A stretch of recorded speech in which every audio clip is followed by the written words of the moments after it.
నమస్కారం. ఏటీవీ భారత్ కు స్వాగతం. మీరు చూస్తున్నారు న్యూస్ టైం. 9 అసెంబ్లీ, 4 పార్లమెంటు స్థానాలకు టీడీపీ అభ్యర్థుల ప్రకటన. 4 దశల్లో మొత్తం అభ్యర్థులను ప్రకటించిన తెలుగుదేశం అధిష్టానం. మొత్తం 144 అసెంబ్లీ, 17 ఎంపీ స్థానాలకు అభ్యర్థులు ఖరారు.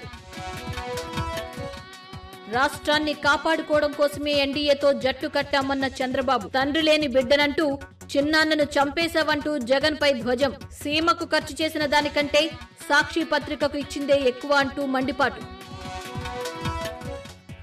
ఎంపీ రఘురామకృష్ణరాజును ఎన్నికల బరిలో నిలిపేందుకు కూటమిలో చర్చ. త్వరలోనే కూటమి నేతలు నిర్ణయం తీసుకోనున్నట్లు సమాచారం. ఎంపీగానా, ఎమ్మెల్యేగానా అనే దానిపై కొనసాగుతున్న సందిగ్ధత.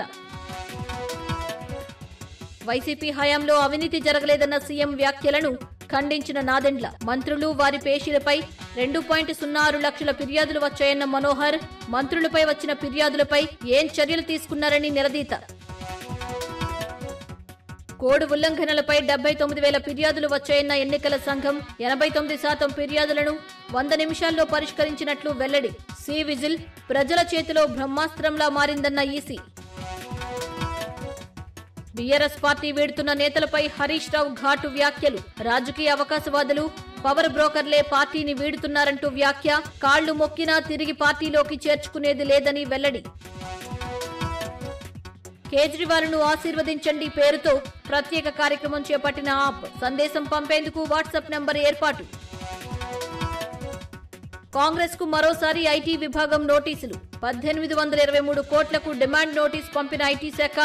వడ్డీ రుసుములతో కలిపి 2018-2021 కాలానికి డిమాండ్ నోటీస్. ప్రధాని మోదీతో బిల్ గేట్స్ చాయ్పై చర్చ. డిజిటల్ రంగంలో భారత్ చాలా మార్పులు తీసుకొచ్చిందన్న ప్రధాని. ప్రభుత్వం నుంచే నేరుగా పేదవాడికి అన్ని అందుతున్నాయన్న మోదీ.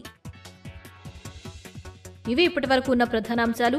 మరిన్ని తాజా అప్డేట్స్ కోసం www.etvbharat.com వెబ్సైట్ను సందర్శించండి.